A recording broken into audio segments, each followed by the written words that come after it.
Ma fiancée m'a largué, mais elle a été choquée quand je l'ai mise dehors de chez moi et que j'ai repris la bague. Mon ex-fiancée Laura m'a largué sans prévenir et, honnêtement, j'essaie encore de comprendre ce qui s'est passé. Je pensais que tout allait bien entre nous. Oui, on avait nos hauts et nos bas, mais qui n'en a pas, pas vrai? On était ensemble depuis 4 ans, on prévoyait de se marier et puis d'un coup, enfin, pas littéralement ce mot-là, mais tu vois ce que je veux dire. Elle m'annonce qu'on doit rompre. Et sa raison? Mon boulot. Oui, tu as bien lu. Mon foutu boulot au restaurant de ma famille. Alors je comprends, mes horaires sont un peu bizarres.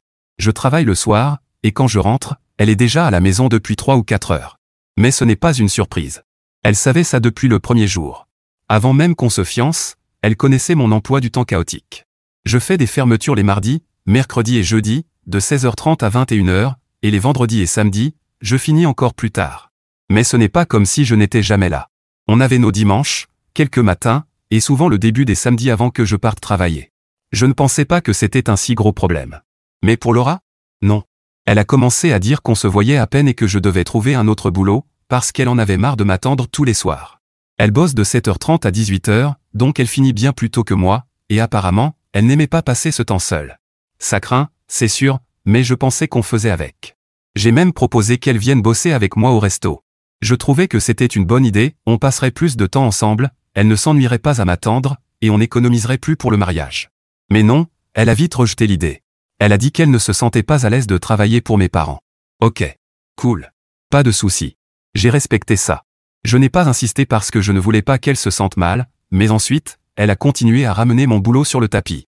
Tous les 2 ou 3 semaines, elle me demandait « Quand est-ce que tu vas trouver quelque chose de mieux ?» ou « Je ne vois pas comment ça peut durer. » Ça a commencé à m'énerver parce que, sérieusement, combien de fois je dois lui dire que je suis bien là où je suis? J'adore travailler avec ma famille. Le restaurant est dans la famille depuis des années. Les horaires sont longs parfois, mais ça en vaut la peine. Puis un soir, elle s'est assise devant moi et m'a dit « Ethan, je ne peux plus faire ça. » Je croyais qu'elle plaisantait, mais non, elle était sérieuse. Elle m'a dit que si je ne changeais pas de boulot, elle ne voyait pas comment on pouvait se marier. Ça m'a complètement pris de court. J'ai essayé de lui dire qu'on pouvait trouver un équilibre, qu'il y avait sûrement une solution. Mais elle n'en démordait pas. Elle disait qu'elle avait besoin de plus de moi. Plus de temps. Plus d'efforts. Plus d'engagement envers notre avenir. Peu importe ce que ça voulait dire. Je lui ai répondu que j'étais engagé. On était littéralement en train de préparer notre mariage, alors à quel point peut-on être plus engagé que ça? Ce qui m'a vraiment blessé, c'est qu'elle a dit qu'elle avait l'impression que je ne me souciais pas assez de ses besoins. Pardon? Je me tue à la tâche le soir pour qu'on puisse économiser pour notre avenir. Ce n'est pas comme si je sortais faire la fête ou que je l'ignorais. Je travaillais. Pour nous. Je pensais que ça comptait, mais apparemment pas. Puis elle a lâché le fameux « peut-être qu'on devrait juste rester amis », et là, ça m'a coupé le souffle. On n'était même pas en train de se disputer. Pas de cris, pas de grosses engueulades. C'était juste elle, posée, comme si elle avait répété ce discours dans sa tête depuis des semaines. Je lui ai demandé cash, tu es sérieuse? Tu veux tout jeter à cause de mon boulot? Et elle a eu le culot de me dire, ce n'est pas juste ton boulot, c'est le fait que tu ne sembles pas prêt à changer pour nous. Là, j'ai explosé. Je lui ai rappelé qu'elle connaissait mon emploi du temps avant même qu'on se fiance. Si c'était un tel problème, pourquoi accepter de m'épouser? Elle s'est défendue en disant qu'elle pensait qu'avec le temps, je passerais à autre chose. Genre, quoi? Depuis quand travailler dur dans une entreprise familiale, c'est quelque chose dont on doit sortir? Je ne vais pas mentir, je me suis senti trahi. Elle a en gros admis qu'elle attendait que je devienne une autre version de moi-même, et comme ça n'est pas arrivé, elle s'est tirée. Après cette conversation, je l'ai évitée. Je ne pouvais même plus la regarder. Je restais tard au travail tous les soirs parce que la dernière chose que je voulais, c'était rentrer et partager le même toit qu'une personne qui ne voulait plus être avec moi. Mais voilà le truc, elle n'est pas partie. Je pensais qu'après une rupture, surtout quand on est fiancé, tu commences à chercher un autre endroit où vivre. Eh bien non. Elle faisait comme si de rien n'était, comme si on était juste colocataires. Chaque fois que je rentrais, elle était là, posée sur le canapé devant la télé, comme si tout allait bien. Ça me rendait malade. Comment elle pouvait rompre et continuer à vivre sous mon toit comme si de rien n'était? Alors un soir, je lui ai dit, Laura, tu dois déménager. On n'est plus ensemble et ça ne marche plus pour moi. Et là, elle m'a regardé comme si j'avais 2 têtes. Elle m'a dit, tu es sérieux? Tu me vires? Je lui ai répondu, oui. On ne se marie plus, alors à quoi bon continuer à vivre ensemble? Elle a essayé de me culpabiliser, disant qu'elle n'avait nulle part où aller et que j'étais sans cœur de la mettre dehors. À ce moment-là, j'en avais juste marre. Je lui ai dit qu'elle pouvait rester chez ses parents le temps de se retourner. Et pour couronner le tout, j'ai demandé à récupérer la bague. On aurait dit que je venais de la gifler. Elle a pété un câble, disant que je lui avais donné et que je n'avais pas le droit de la reprendre. Je lui ai dit cash, cette bague était pour notre mariage, et comme il n'aura pas lieu, je la veux. Elle m'a traité d'avare, m'a dit que si je l'aimais vraiment, je pourrais en acheter une autre, et que j'étais un connard de vouloir la mettre dehors après tout ce qu'on avait vécu. À ce stade, je ne pouvais même plus discuter. Je voulais juste qu'elle parte. Donc après lui avoir dit qu'elle devait déménager, l'ambiance est devenue ultra gênante. Tu crois qu'elle aurait juste fait ses valises et serait partie, hein? Mais non, elle est restée comme si elle attendait quelque chose. Au début, je pensais qu'elle traînait juste les pieds pour trouver où aller. Ce n'est pas comme si elle n'avait pas d'option. Ses parents vivent à côté, et elle a des amis chez qui elle pouvait dormir. Mais au lieu de ça, elle est restée. Et je peux te dire que ces quelques jours après la rupture ont été les plus inconfortables de ma vie. On vivait comme des étrangers sous le même toit. Elle d'un côté de la pièce, moi de l'autre, et ce silence pesant. Personne ne voulait être le premier à parler. Je rentrais du travail et elle était déjà là, devant la télé ou occupée à ses affaires, mais c'était comme si un énorme éléphant était entre nous et que personne ne voulait y toucher. Mais ensuite, ça a empiré. Un jour, je rentre et Laura est assise à la table de la cuisine avec ma mère. Oui, tu as bien lu. Ma mère. Apparemment, elle l'avait appelée sans même me prévenir. Donc j'entre et je les vois toutes les deux, en train de prendre un café comme si tout était parfaitement normal. J'étais complètement paumé. Ma mère me regarde et dit, « Ethan, il faut qu'on parle. » J'étais déjà agacé à ce moment-là, mais j'ai essayé de rester calme. Enfin, c'est ma mère, non. Je m'assois et Laura commence à donner sa version, disant qu'elle n'a nulle part où aller et que c'est injuste que je lui demande de partir si tôt après la rupture. Et là, ma mère, que Dieu la bénisse, se met à suggérer qu'on devrait peut-être trouver un arrangement et que Laura pourrait rester un peu plus longtemps, le temps qu'elle s'organise. Je n'en croyais pas mes oreilles. Sérieusement? Je les ai fixées une seconde avant de dire, « Maman, on n'est plus ensemble. Pourquoi je la laisserais rester ici ?» Ma mère, toujours médiatrice, répond, « Eh bien, elle a besoin de temps pour s'organiser. Ce n'est pas facile de devoir déménager du jour au lendemain, tu sais. » J'ai essayé de rester calme, mais à l'intérieur, je bouillonnais. Oui, ce n'est pas facile, mais on a rompu. On n'est plus un couple, alors pourquoi je devrais subir ça? J'ai regardé Laura et j'ai dit, « Tu as déjà eu du temps. Ça fait presque une semaine. Tu dois partir. » Et bien sûr, Laura s'est mise à jouer l'émotion, disant qu'elle pensait que j'étais meilleur que ça, qu'elle ne s'attendait pas à ce que je la jette comme une moins que rien. Elle s'est même mise à pleurer devant ma mère et, je te jure, c'était comme si elle essayait de me faire passer pour le méchant.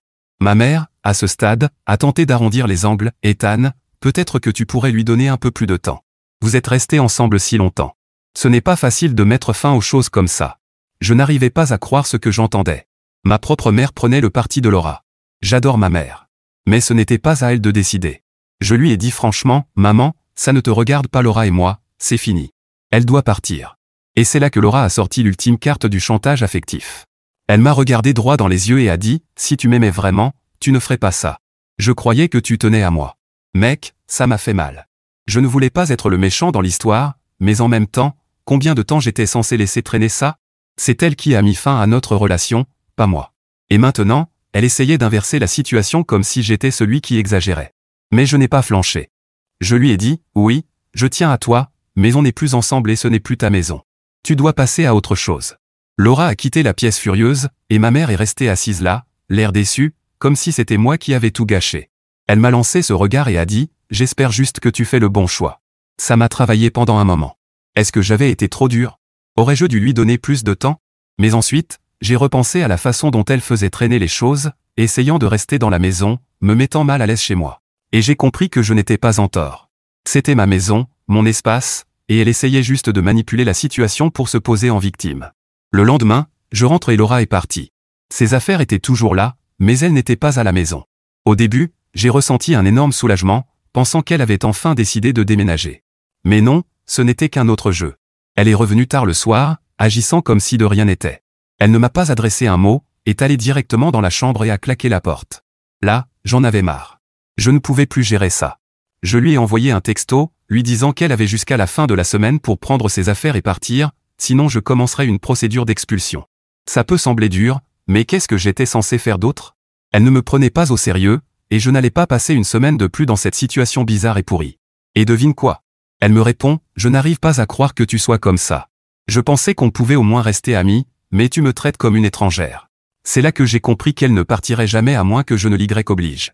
Elle jouait à ce petit jeu pour que je craque, espérant peut-être que je m'excuse et que je la supplie de rester. Mais je n'allais pas faire ça. Pas après tout ce qu'elle m'avait fait subir. À la fin de la semaine, Laura a enfin commencé à emballer ses affaires. C'était comme une grande scène dramatique à chaque fois qu'elle sortait un carton. Elle soupirait, faisait tout un cinéma, comme si elle voulait que j'aie pitié d'elle. Mais je n'ai pas cédé. J'étais triste que ça se termine ainsi, mais je n'allais pas la laisser rester juste parce qu'elle n'avait pas envie de bouger. Et puis il y a eu la bague. Cette foutue bague. Je pensais qu'on avait clos ce sujet, mais non. Elle a recommencé, je n'arrive pas à croire que tu me demandes encore la bague. Tu sais que je tenais à toi. Je n'ai même pas discuté cette fois. Je lui ai simplement dit, on ne se marie plus. La bague était pour le mariage. Pas de mariage, pas de bague. Elle m'a lancé un regard comme si j'étais le pire salaud de la planète, mais elle a fini par la rendre. Et honnêtement, quand elle me l'a rendue, j'ai senti un énorme poids quitter mes épaules. C'était comme si le dernier chapitre de notre relation se fermait, et que je pouvais enfin tourner la page. Maintenant, ça fait quelques jours qu'elle est partie, et honnêtement, je me sens mieux que depuis des mois. C'est bizarre de ne plus la voir autour, mais c'est aussi libérateur. Je n'ai plus à marcher sur des œufs dans ma propre maison, ni à supporter ses tentatives de me culpabiliser toutes les 5 minutes. Est-ce qu'elle me manque? Oui, un peu. Mais pas assez pour replonger dans ce bazar. Parfois, il faut juste que ça s'arrête, et faire durer les choses ne fait qu'empirer la situation. Mise à jour 1. Donc après que Laura ait enfin déménagé, je pensais que les choses allaient se calmer, tu vois, qu'on était fini, qu'elle était partie, que je pouvais enfin revenir à une vie normale. Mais non. Je me trompais. Les choses ont vite tourné au bizarre. D'abord, je ne m'étais même pas rendu compte de la quantité d'affaires qu'elle avait laissées. C'était comme si chaque pièce de la maison contenait encore un truc à elle. Je parle de vêtements, de livres, même sa brosse à dents était encore dans la salle de bain. Au début, je n'y ai pas touché. Mais après quelques jours, je me suis dit, ok, là ça devient ridicule. Alors j'ai commencé à emballer ses affaires dans des cartons. Je me suis dit que j'allais les déposer chez ses parents ou un truc du genre, et en finir une bonne fois pour toutes. Mais en triant ses affaires, je suis tombé sur quelque chose qui m'a déstabilisé. Je ne sais même pas comment l'expliquer, mais j'ai trouvé un carnet qu'elle avait planqué dans un de ses tiroirs. Maintenant, je ne suis pas du genre à fouiller dans les affaires des autres, mais bon, elle l'avait laissé là, non? Alors je l'ai ouvert, et c'était comme un journal rempli de plaintes à mon sujet et sur notre relation. Des trucs du genre, Ethan ne m'écoute jamais. Il ne se soucie pas de mes sentiments. Pourquoi il ne peut pas juste avoir un boulot normal comme les autres mecs? C'était comme lire une liste de tout ce qu'elle détestait chez moi. Et honnêtement, ça m'a retourné le cerveau. Je sais qu'aucune relation n'est parfaite, mais voir tout ça écrit noir sur blanc, page après page, ça m'a fait mal. Je n'avais aucune idée qu'elle ressentait ça. Je pensais qu'on avait nos problèmes, mais pas à ce point-là. Et le pire? Elle écrivait qu'elle pensait à rompre depuis des mois, mais qu'elle attendait juste le bon moment. Genre, ça veut dire quoi ça? Le bon moment pour détruire les projets de vie de quelqu'un? Je n'arrivais pas à croire qu'elle restait là, faisant semblant que tout allait bien, alors qu'en réalité, elle était déjà à moitié partie. Après avoir lu ça, j'ai ressenti un mélange étrange de colère et de tristesse. Je savais que la relation était finie, mais trouver ce carnet rendait tout tellement plus réel. Ce n'était pas juste une rupture à cause des horaires de travail. C'était comme si elle s'était mentalement détachée depuis longtemps, et je ne l'avais même pas remarqué. Je suis resté assis un moment, fixant les pages, essayant de comprendre si j'avais raté quelque chose ou si j'avais été complètement aveugle tout ce temps. Et puis ça m'a frappé, elle n'avait jamais vraiment voulu m'épouser. Elle voulait juste que je sois quelqu'un que je n'étais pas. Elle voulait que je quitte mon travail, que je change de vie, que je devienne cette version idéale de moi-même qui n'existait pas. Pas étonnant qu'elle ait rompu avec moi. Je n'aurais jamais pu correspondre à ce qu'elle attendait. J'ai rangé le carnet et j'ai essayé de me distraire, mais ça continuait de me ronger. Je n'arrêtais pas de repenser à tout ce qu'elle avait écrit. C'était comme cette petite voix agaçante au fond de ma tête, me rappelant que peut-être je n'étais pas assez bien. C'est ça, le problème avec les ruptures, elles te font tout remettre en question.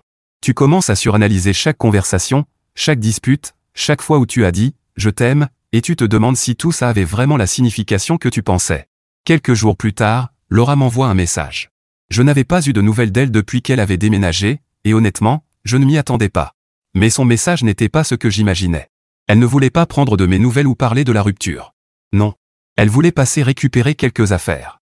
Genre, ok, tu es déjà parti depuis plus d'une semaine, et maintenant tu veux revenir chercher tes affaires? J'ai accepté, mais je lui ai dit de me prévenir avant de venir. Je ne voulais pas de surprise. Le dernier truc dont j'avais besoin, c'était de rentrer chez moi et de la trouver là sans prévenir. Donc elle est venue, et c'était aussi gênant que vous pouvez l'imaginer. Elle m'a à peine regardé en entrant, elle est allée directement prendre ses affaires comme si elle avait hâte de partir. J'étais debout dans le salon, essayant d'agir normalement, mais toute la situation me paraissait étrange. On avait partagé une vie, on préparait un mariage, et maintenant, c'était comme si elle était une étrangère venue récupérer ses affaires. Mais là, quelque chose de bizarre s'est produit. Pendant qu'elle ramassait ses affaires, elle s'est arrêtée et m'a regardé. Pour la première fois depuis des jours, on s'est vraiment regardé dans les yeux, et elle est restée là. Comme si elle voulait dire quelque chose, mais qu'elle n'arrivait pas à trouver les mots. Je ne sais pas pourquoi, mais j'ai eu l'impression qu'il fallait que je dise quelque chose. Alors j'ai demandé, est-ce que tout va bien? Et elle m'a répondu quelque chose que je n'oublierai jamais. Elle a dit, je ne voulais pas que ça se termine comme ça. Je ne savais pas quoi répondre. Qu'est-ce que j'étais censé dire? On en était déjà là. C'était déjà fini. Je suis resté là, incapable de trouver les mots, et elle me regardait comme si elle attendait que je répare tout. Mais je ne pouvais pas. Comment étais-je censé réparer quelque chose qui était brisé depuis des mois, peut-être même des années, et dont je ne m'étais même pas rendu compte? Elle a pris le reste de ses affaires et elle est partie sans dire un mot de plus. La porte s'est refermée et, juste comme ça, elle était encore une fois partie. C'était un mélange étrange de soulagement et de tristesse. Comme si j'étais soulagé que tout ce bazar soit enfin terminé, mais en même temps, j'avais l'impression qu'un énorme chapitre de ma vie venait de se fermer, et je n'étais pas prêt. Après son départ, j'ai fait quelque chose que je n'aurais jamais cru faire, j'ai appelé un thérapeute. Je sais, ça paraît dramatique, mais je n'arrivais pas à me débarrasser de l'idée qu'il y avait peut-être quelque chose qui clochait chez moi. Peut-être que j'avais raté quelque chose d'énorme dans notre relation. Ou peut-être que je n'étais tout simplement pas fait pour un engagement à long terme. Je ne savais pas à quoi m'attendre, mais je me suis dit que parler à quelqu'un d'extérieur à la situation pourrait m'aider. Et il s'avère que parler à quelqu'un qui ne connaît ni toi ni ton ex est en fait assez utile. La thérapeute ne m'a pas donné toutes les réponses, mais elle m'a fait comprendre que je n'étais pas le seul responsable de ce qui s'était passé. Une relation, c'est à deux. Et autant j'avais mes torts, autant Laura avait les siens. Je n'étais pas parfait, mais je n'étais pas non plus le méchant de cette histoire. Une chose qui m'a vraiment marqué pendant ces séances, c'est l'idée que parfois, les gens tombent amoureux de l'idée qu'ils se font de quelqu'un, pas de la personne réelle. Et avec du recul, je pense que c'est ce que Laura a fait avec moi. Elle voulait que je sois une version de moi qui n'existait pas, et quand je ne suis pas devenu cette personne, elle a commencé à se détacher. Alors voilà où j'en suis, quelques mois plus tard, je vais mieux. Pas génial, mais mieux. Je pense encore à elle parfois, et oui, je me demande ce qui aurait pu être différent. Mais je sais aussi que si elle était restée, les choses auraient probablement empiré. On n'était pas fait l'un pour l'autre, et c'est la vérité. Je suppose que la leçon, c'est que parfois, les choses se terminent pour une raison.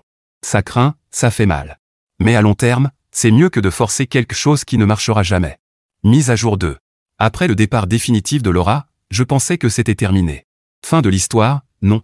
Eh bien, il s'avère que ce n'était pas aussi fini que je le croyais. Je n'avais pas réalisé combien de choses restaient en suspens jusqu'à ce que je commence à recevoir des messages d'amis communs. Oui, c'était ce genre de situation. Ça a commencé doucement.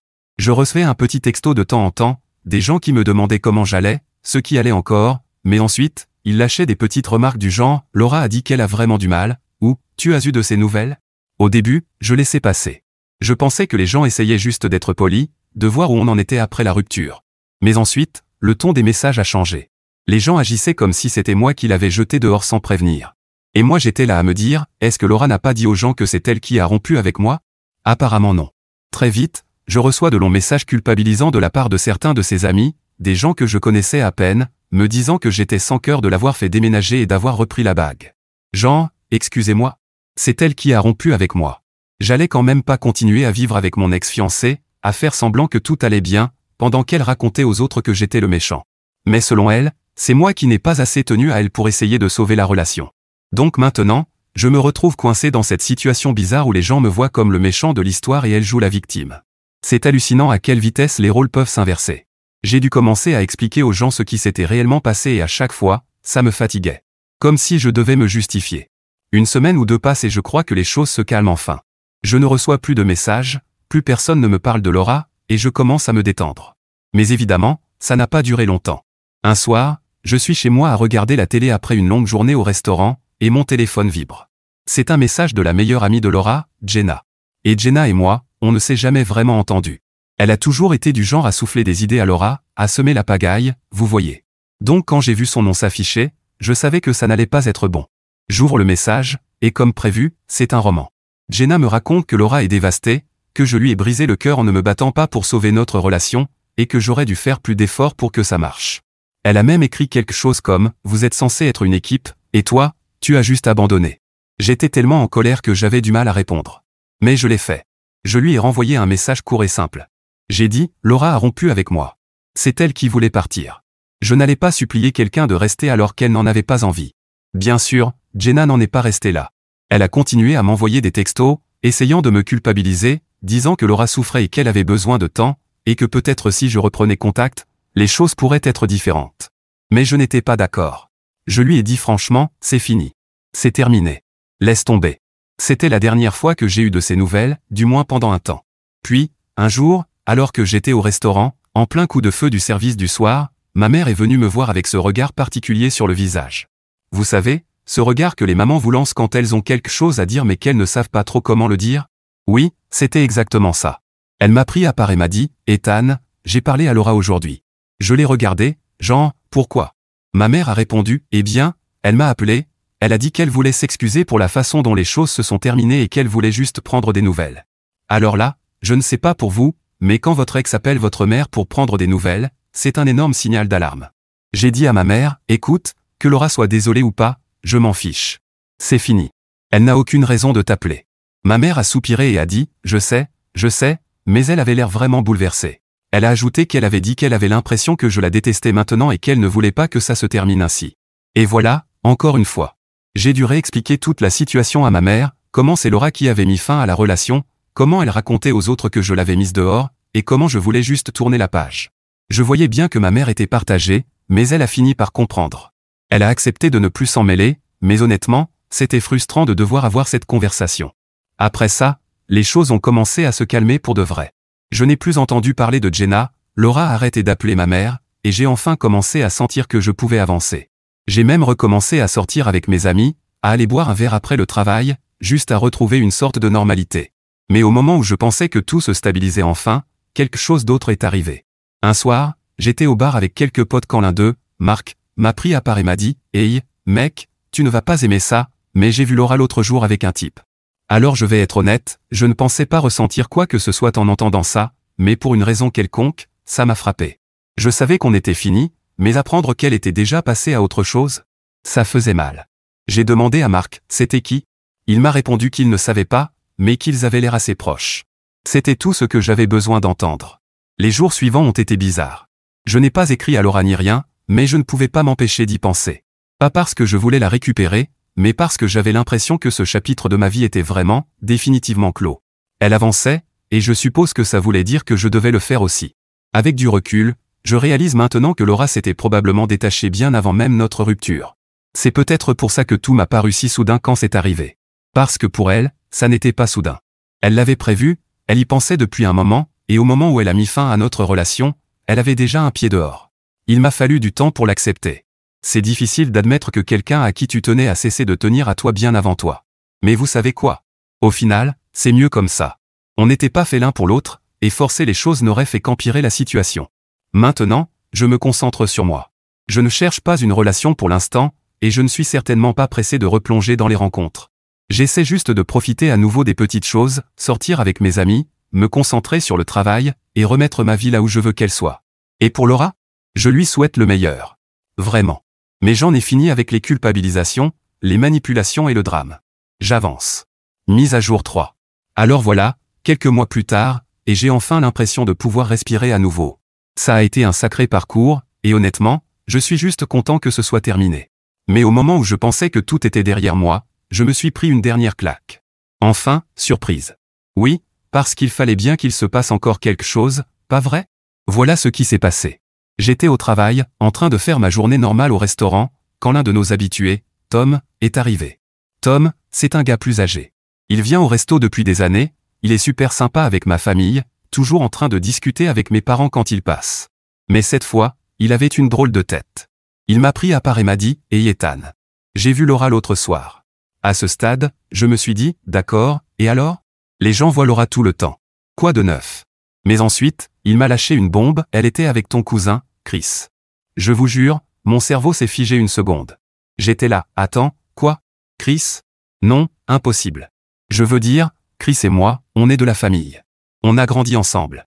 Pas moyen qu'il traîne avec mon ex-fiancé, pas vrai? Mais Tom était sérieux. Il a dit, oui, mec. Ils étaient dans ce nouveau bar en centre-ville. Ils avaient l'air très proches, si tu vois ce que je veux dire. Je ne savais pas quoi dire. Une partie de moi n'y croyait pas, mais une autre se disait, bon, c'est de Laura qu'on parle, alors qui sait? J'ai juste rigolé et dit à Tom que je verrais ça plus tard. Mais à l'intérieur, je bouillonnais. Je n'avais aucune idée de ce que je devais penser. Pourquoi Chris, de toutes les personnes, serait avec Laura? Et pourquoi personne ne m'en avait parlé? Donc, naturellement, j'ai fait ce que n'importe quel mec aurait fait, je suis allé directement à la source. J'ai envoyé un texto à Chris ce soir-là pour lui demander ce qu'il en était. Je ne voulais pas l'accuser directement, donc j'ai gardé ça détendu, genre, « Hey mec, j'ai entendu dire que tu étais sorti avec Laura l'autre soir. C'est quoi cette histoire ?» Il a mis du temps à répondre, et quand il l'a fait, sa réponse n'était pas du tout ce à quoi je m'attendais. Il a dit, « Ouais, on traîne un peu ensemble. Je ne voulais pas te le dire parce que je savais que ce serait gênant. » Gênant ? Gênant ne commence même pas à couvrir la situation. Mon cousin, mon propre sang, traînait avec mon ex-fiancé dans mon dos et il pensait que c'était juste un peu gênant. J'étais furieux.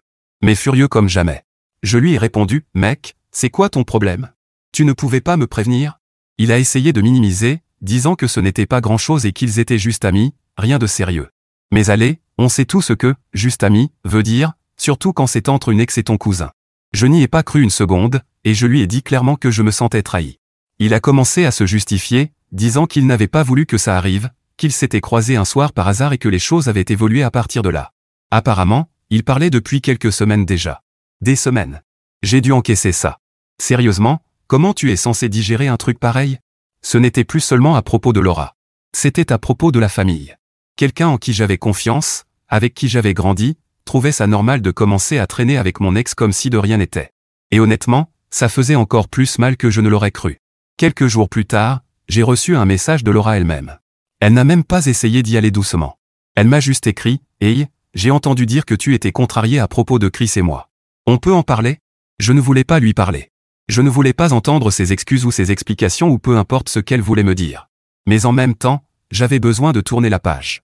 J'avais besoin de comprendre pourquoi elle pensait que c'était acceptable. Alors, contre mon meilleur jugement, j'ai accepté de la rencontrer. On s'est retrouvés dans ce café où on allait souvent quand on était encore ensemble. Mauvaise idée, d'ailleurs. Trop de souvenirs. Bref, elle s'assoit et se lance tout de suite dans un grand discours sur le fait qu'elle n'avait pas voulu me blesser, que Chris et elle avaient juste accroché, et qu'elle ne voulait pas que ça devienne bizarre entre nous. Je restais là, à essayer de garder mon calme, mais honnêtement, j'avais juste envie de partir. Je lui ai dit, ce n'est pas une question d'elle accrocher. C'est une question de respect. Tu as mis fin à notre relation, et maintenant tu passes du temps avec mon cousin. Tu n'as pas pensé que ça pouvait poser problème ? Elle m'a sorti des excuses du genre qu'elle n'avait pas planifié ça, que c'était arrivé comme ça, et qu'elle ne voulait pas me faire de mal. Mais je n'y ai pas cru une seconde. Je lui ai dit clairement, tu as fait ton choix. Tu n'as pas le droit de revenir dans ma vie et de faire comme si tout allait bien maintenant. La conversation n'a mené nulle part. Elle a essayé de se justifier. Moi, je n'ai rien voulu entendre. Et on est repartis tous les deux encore plus frustrés qu'avant. Je ne me sentais pas mieux, mais au moins j'avais dit ce que j'avais à dire. Après ça, j'ai bloqué son numéro. Je ne voulais plus avoir affaire à elle. Quant à Chris, on a aussi eu une grosse discussion. Il m'a appelé quelques jours plus tard pour essayer d'apaiser les choses. Je l'ai laissé parler, mais je ne me suis pas retenu non plus. Je lui ai dit qu'il avait brisé ma confiance, et que ce n'était pas quelque chose dont on se remet facilement. Il s'est excusé, a dit qu'il n'avait pas voulu que ça devienne compliqué, mais je n'étais pas prêt à lui pardonner. Famille ou pas, il y a une ligne à ne pas franchir, et il l'a franchie. Depuis, je garde mes distances avec eux deux. Chris essaie encore de m'envoyer des messages de temps en temps, mais je n'ai pas répondu. Peut-être qu'un jour je passerai au-dessus. Mais pour l'instant, j'ai besoin d'espace. Quant à Laura, elle est sortie de ma vie pour de bon. Je ne sais pas si elle est toujours avec Chris, et honnêtement, je m'en fiche. Ils peuvent faire ce qu'ils veulent. Moi, c'est fini. Avec du recul, toute cette histoire m'a beaucoup appris.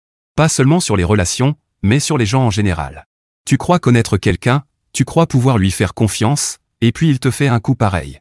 Ça te retourne la tête, mais au bout du compte, tu dois prendre soin de toi. Tu ne peux pas contrôler ce que les autres font, mais tu peux contrôler ta façon d'y répondre. Et pour l'instant, ma réponse, c'est de tourner la page. J'ai ma propre vie à vivre, mes propres objectifs à atteindre, et je ne vais pas laisser ce drama m'entraîner vers le bas.